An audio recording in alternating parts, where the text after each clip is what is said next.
কখন থেকে বসে আছি, তোমার কোনো খেয়াল আছে? তোমার কেন জানি আমার প্রতি এত অবহেলা?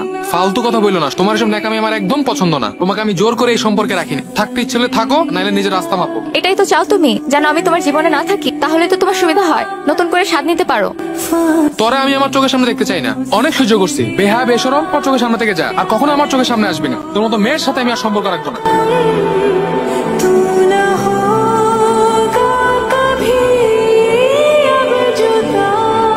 এখনো সামলাতে শিখোনি?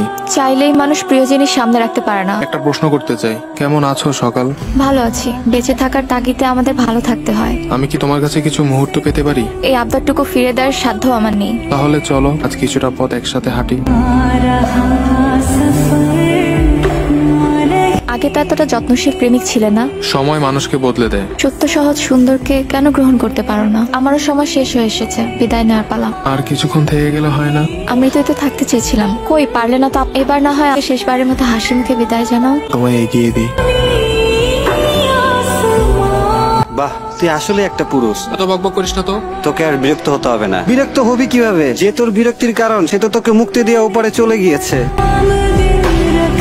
প্রিয় বিলাস, যখন তুমি পরিবর্তন হয়ে ভালোবাসা কমিয়ে অবহেলা বাড়িয়ে দিলে, সেটা আমার মেনে নিতে কষ্ট হচ্ছিল।